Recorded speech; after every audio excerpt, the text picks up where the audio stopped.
Hi again, everyone. Thank you so much for joining us today. My name is Mathilde. I'm in charge of marketing here at Amity, and I'm super excited about today's webinar. So we will be discussing how to reduce churn with better product adoption today. And our presenter is Magnin, who is the Director of Marketing at Appcues. And for those who don't know Appcues yet, it's a tool that you use to create in-app messages and product walkthroughs in your app. And we actually use Appcues ourselves at Amity, and it's really helped us engage with our customers inside the app in a way that we were missing before. So that's why I really wanted to invite Ty for today's webinar to tell us more about this topic, and I really can't wait for all of you to hear what he had for us today. Before we do get started, I have a couple of housekeeping notes to share with everyone.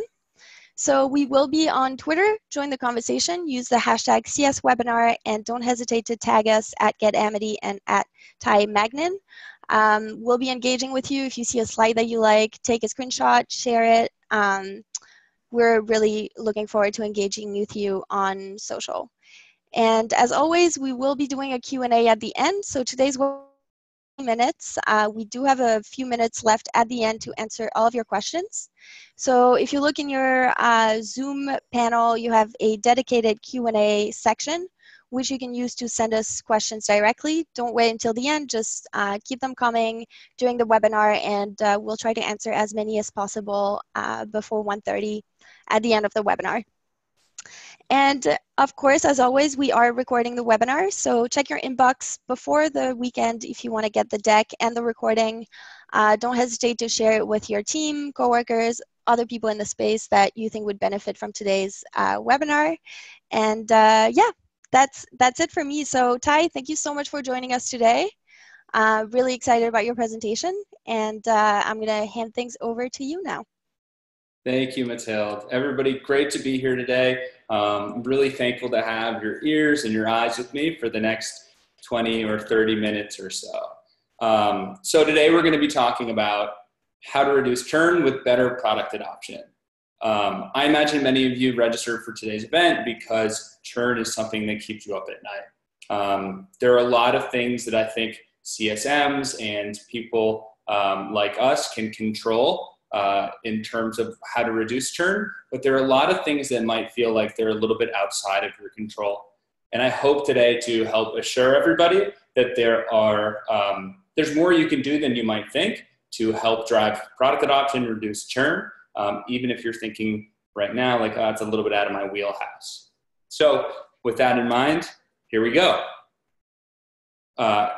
On the left here, in the age where product-led businesses are beating their competition, product adoption reigns king. So let's break this down a little bit. What I'm seeing today, and what a lot of analysts are seeing in the space of product, is that companies that are taking a product-led approach are growing faster than companies that are not. So what does a product-led approach look like? What that is, in a nutshell, is companies are using their product as their main lever for growth. So they are doing things like giving their users free trials, or they are just really leveraging their product in different ways in order to beat their competitors. Product-led strategies include things like personalization.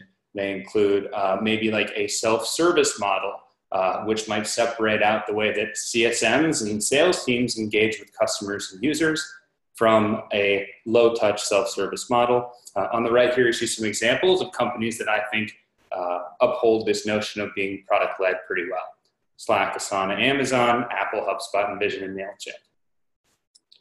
The other side of this, right, or how they're doing this and why, is because product adoption is really the thing that enables all of these things. So here on the right, what we're looking at is a retention curve for Android apps. Listen, I know CSMs, like most of you in the audience today, probably are not CSMs of Android apps, but I think the message and the notion here is should be clear, which is that most retention issues or most churn happens within the first 90 days of someone's usage with a product. And a significant portion or percentage of that churn is happening right within the first few days, few weeks.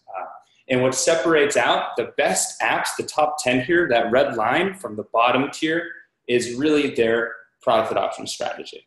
So with that in mind, here are 4 parts of the user journey that we're going to talk about today that you can influence to help improve product adoption. And again, the thesis, of course, is that better product adoption will reduce churn. So the way I see it, product adoption starts from your website and your go-to-market experience. So website, that should be self-explanatory. What I mean by go-to-market experience is like, how are people initiating their buying process, right? Are they going through a sales demo? Are they trying your product for free? Is there a freemium plan that you guys offer? Things like that. And I know that when you see something like website as customer success people, you might be thinking, well, that's out of my territory, right? That's for marketing to manage. And I want to assure you as a marketer that you have a horse in that race.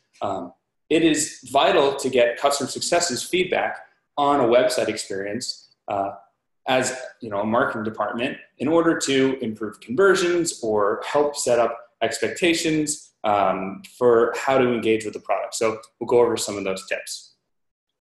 So tip number 1 here, tell your users or your website browsers what they need to know.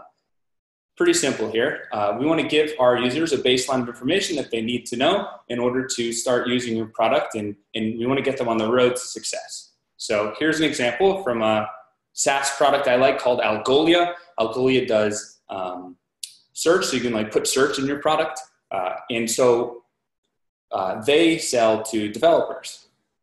This section of their homepage here helps developers understand how to move forward with their product in terms of how to install it, right? So Algolia is helping their users pave the way to success by reducing the number of questions they have and by helping them take that first step.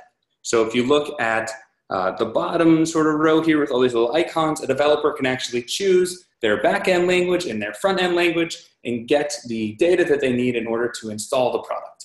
There's also a button here to go and read documentation, and in the bottom right-hand corner, they can also access the Help Center. Those things are going to reduce a lot of friction and help educate people on how to use your product successfully or how to use their product successfully in the case of Algolia. Another thing you're going to want to do for your website is set the right expectations. I'm sure many of you have had sales or marketing maybe overpromise, right, in selling a deal. And then that gets dumped on you, and it's going to be really difficult to maintain a good relationship if the expectations set from the onset are not really what you are posed to deliver once they're bought and a customer. So I like the idea of being transparent and being upfront and setting the proper expectations. I'm sure many of you have used the tool Trello. Here's a snippet from their homepage. What I love about this is that they have a screenshot of their product. It's a really simple way to help people understand what's behind the curtain and also help them start racking their brain around what that product experience is going to be like.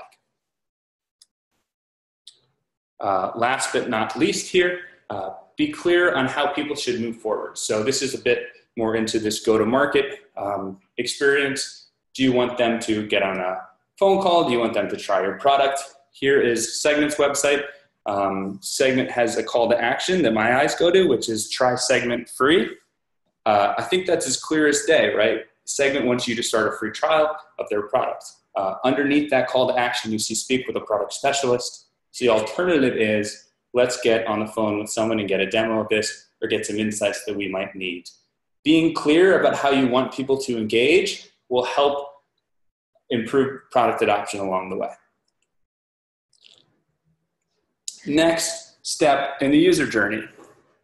Now we're going to talk a little bit about user onboarding or customer onboarding, what have you. Again, this might be something that you feel like you don't quite own. If we're talking about it, especially in the vein of product onboarding and what the product is doing to teach people how to use it or to get them set up. But I would argue against that. I think that even if you don't quite own it and are touching the product or the code, you still have major influence over the way that this gets shaped. And further, there are some tools, cough, cough, Appcues, that can allow non-technical people to build things in their product, like user onboarding flows, to engage and educate their users. First thing you want to do when it comes to user onboarding is to get people motivated. As soon as they sign up, or maybe they've just put their credit card in, get them really excited, because the more excitement you can generate at that moment, the more momentum you have to get them through the onboarding flow and into a state of habit. Here's an example from a little social app called Sniply of a welcome message that I think does a great job to set people up with a high level of motivation to dive into their product. And here's why. On the left here, you can see my name.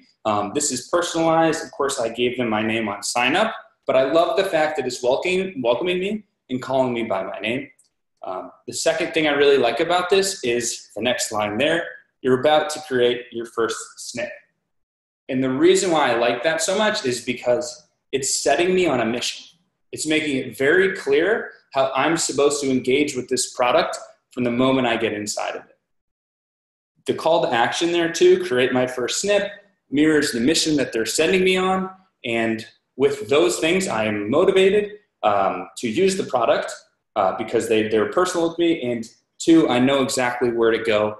And so soon I'm on my way. After you get them excited and send them on a journey, you have to be clear on how to get them to that success. We talk a lot about aha moments at Appcues. Maybe that's something you're familiar with. If not, it's really the moment of a user or a customer first really realizes value in your product, right? So maybe it's when they actually achieve something, or maybe it's when they sort of realize how it works and they're like, aha, this is amazing, right? And so we want to help create those moments by reducing friction in our onboarding and also helping direct people in the right way to get there. So here's a little blue dot of a blue tooltip that is part of this company called Flow's onboarding tour. Their tooltip is, again, it's part of a product tour, and I think product tours sometimes get a bad rep. People want to stay away from them because they can sometimes be overbearing and point to every last little feature in the app in not such a meaningful way.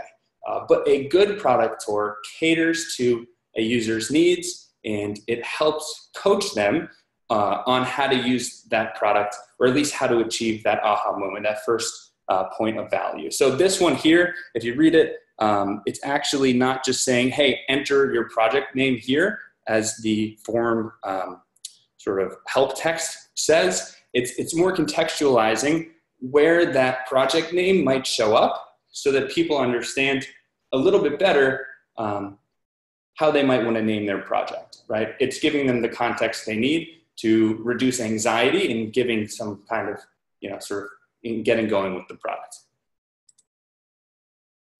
3, love this tip. Show your users or customers, if they're on some kind of free plan or a free trial, show them how to upgrade. It seems simple, but it's actually moved mountains for people. So here's a customer of Appcues, Yachtpo. This little tooltip that they built at the end of their product tour simply pointed to upgrade plan, right? To where they could upgrade. And just by having them call that out, they increased their free trial to paid customer rate or percentage in a massive way. And it was because people had now been motivated, they had been driven to an aha moment, and they were bought in. And by showing them how to upgrade, some people just said, you know what, I'm good, let's go, let's run with this, instead of spending 3 weeks using the free product and then upgrading. Not going to work for everybody, but at least showing people where they can do that helps set up their expectation towards doing so. Next stage in the user journey, we're talking about lagging users or at-risk customers. Here are some tips to get them back on track. This one's a little bit different than the others. This one I kind of consider as a process, as opposed to like mini stages in the user journey. So I think the best way to help reduce the number of at-risk customers is to, one, figure out where they're dropping off. This might mean that you're splicing your data or your bucket of customers into segments and trying to figure out, hey, does a person in this kind of industry tend to drop more? Or you can splice your data in terms of a timeline and say, was there a certain time period in which they started to drop off? Or better than both of those maybe is to look at pieces of your product that they did adopt and things in your product that they didn't adopt and figure out where and when they fell off in that perspective. Once you can identify where drop-off is happening, the next thing you want to do is sort of survey those users or those customers. You could pick up the phone and give at-risk people a call. You could also call your fully churned users. And you can also get in touch with people who might have been successful with your product and figure out what those differences are. Try and document all this data and then look for patterns in it in order to come up with a hypothesis. So here's a company that has a growth product team that runs this process as a core framework to their business or to their growth strategy. So you can see here, Canva looks for opportunities, and the opportunities look like really they're sort of underperforming products or cohorts that are churning higher than others. They gather the data that they need there in order to analyze what's going on there. Then they come up with a hypothesis, and from there they launch an experiment. They look at results, and if those results are successful, they might actually try to experiment a little further to move the needle even higher. If that works well, then they'll roll it out to their whole database. So Canva is actually testing on hundreds of thousands of users. Maybe you're a CSM on a big team. You can test with your book of business and then potentially roll it out to all the other CSMs and make it a company-wide change. Here's what Canva did. I guess I didn't tell this whole story, but essentially they were having trouble driving adoption to a single feature.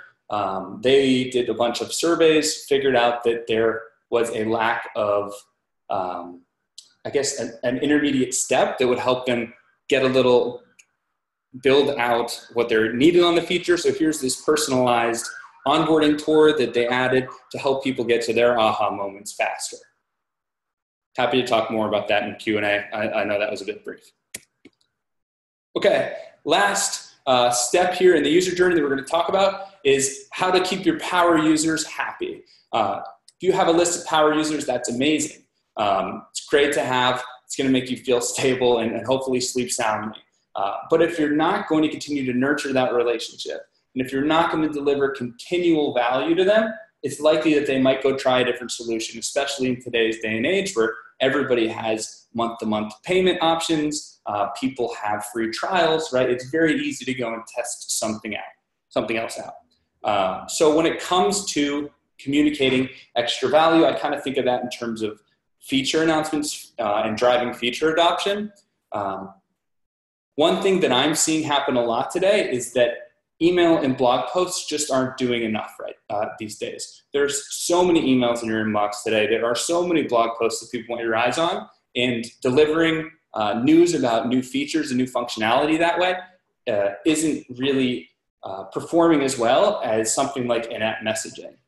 So in-app messaging tends to work really well because it happens inside of your product. When a user or a customer is logging in, assuming you have a software product, of course. Here's an example from AdRoll. AdRoll built a MailChimp integration, and they wanted to drive adoption to it. So they sent out an email and they wrote a blog post, and they got about 5% of their targeted database to adopt that feature. They actually looked at people who had a MailChimp account and only targeted them with their email outreach. 5% was good, not great. And so then what they wanted to do is try an in-app message targeted to the same list of users and see if that drove better adoption. So here's the in-app message that they published. I don't have the data in front of me, but they drove amazing results. I mean, it was like a hockey stick growth curve that really increased the number of people integrating with MailChimp. And I think the number off the top of my head was 20% adoption. They moved from 5% to 20% just by taking that same message and putting it inside of the app where people were going to be able to take action on it. Here's Amity.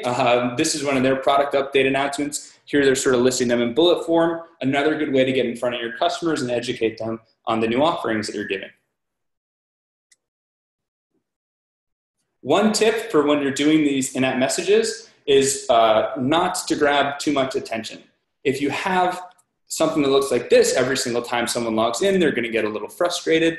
That kind of blocks them from doing the rest of their work. If they have something in mind, it could be a little bit jarring. So Appcues offers other patterns for people to use. Here's AdRoll with another feature announcement. This one is what we call a slide out, and it's a little less invasive. You can still go and click anything in the nav bar or in the toolbar on the right-hand side and ignore this message as you please, or of course, it catches your eye and you engage with it. And last but not least tip here is to not only make the announcement, but sometimes you need to teach your users, your customers, how to use that product. So then you can kind of use something similar to a product tour. You can take a user or a customer through the setup of a new feature or something like that in order to get them to adopt it. So maybe the same things that you might be doing on a phone call or in a video, you could emulate with a hands-on product tour that people can opt into. So let's recap really quickly how we can reduce churn with better product adoption. It starts with your website experience.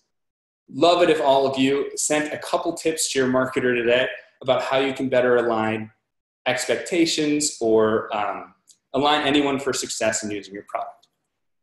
2, once people get into your product, figure out how to motivate them and drive them to value. 3, if you know you have buckets of at-risk customers, do your best to diagnose where they're dropping off, survey them to figure out why they're dropping off, and then experiment to re-engage them and get them back to a healthy state of business. And 4, don't forget your power users. When you're launching new features, make sure you're communicating that to them. And I would highly encourage people to try other means of communication than email and blog posts. In-app messaging, I think, can really drive a lot of value for you. So if you're interested in learning more about Appcues, we did build a tool to do some of this in-app product adoption stuff. That link is live. I don't think you can click it because you're in a webinar right now, but you could search your way into it or anything like that. Thank you very much for your attention, and I'm going to turn it back to Mathilde to take us into Q&A. Awesome. Thank you so much, Ty. That was awesome. We already do have some questions lined up, and I'd really encourage everyone to go ahead and take advantage of this time we have with Ty to get as much advice as you can. So why don't we get started? We have a question from Liz right here.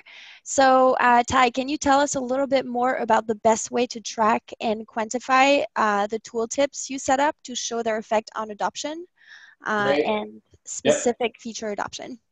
Great question. There are different ways that you can build those tours, right, Liz? You could either build them in-house, or you could use a solution like Appcues. I really can't help much with the build it in-house thing. I think you'd have to have some tracking set up with each tooltip and then push that data to an analytics system, behavioral-based analytics system, and track it that way. But Appcues, that stuff is all baked into the product, so you can know how many users started the tour, how many people got through step 2, 3, and 4, and then of course you can now, this is a new feature, but you can set a goal in order to determine if that product tour, if that announcement actually got them to achieve what you wanted them to achieve. So then you get a percentage of basically how much of your user base that you targeted had achieved that goal. So again, it's all in a product like Appcues. If you're building it yourself, it's a little trickier. Awesome. Thanks. Another question here from Adam is, do you think that there is a danger that even though the adoption is looking high, the customer might not actually be achieving any value? And how can you track the value that a customer is getting? So I guess that all might go, it's kind of the same question, right? I think that it depends on how you're measuring adoption. And I think a metric that a lot of people use is one that correlates more often with user engagement. I think they're kind of two sides of the same coin. So you could look at monthly active users, weekly active users. But it's really never perfect, right? To determine what your North Star metric is, what that metric is that your team is focused on, the one that you think associates with value you're delivering, might be the answer, right? So are you increasing that North Star metric that you have there? I hope that helps answer the question. Definitely. An interesting question here from Jillian is, do you have any advice for situations when it seems like you might have already lost the customer and like, for instance, they're unresponsive? Like, do you have any advice around how to engage with them, like in the app, anything to do to reactivate that relationship?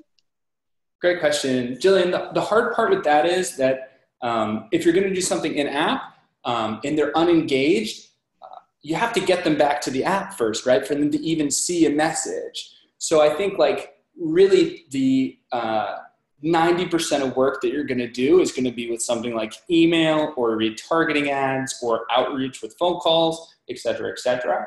And then when they do get back into the app, yeah, I would think about what's the one thing that they need to do to get re-engaged. Is it they need to go back and publish something? Or is it like they need to really adopt that one feature? Or they never really finished getting set up? You kind of have to be very prescriptive there. And hopefully that there are patterns in your at-risk database that you can find and potentially hypothesize as to how you can help them when they do get back. But a lot of the work does have to be done outside of your in-app tool naturally because they're not in the app right now, right? Like it sounds to me like they're out of the app and you got to get it back first. Awesome. We have time for a couple more questions. So one great question here from Laura is, how do you increase users' confidence to overcome the learning curve for your product? Yeah, that's a great question. And I wish there was an easy answer, Laura, but from what the way I think of it is you have a trust bucket and you can fill that bucket up with good experiences and delight and clarity and like helping people meet, setting expectations that people can meet. And you can also deplete that trust bucket with things like a bad user experience or a bug in the product or too many touch points, too many emails, things like that. So considering that trust bucket, I think you want to try to figure out what people like and what they don't like. You're probably gonna have to look into qualitative data as well as maybe make some quantitative bets and see if you can continue to drive people towards success. Awesome. Thank you so much. I think we have maybe time for one more question if you're up for it. Yeah, let's do it. Do you have any tips for driving better adoption when the complexity of your onboarding process is quite long?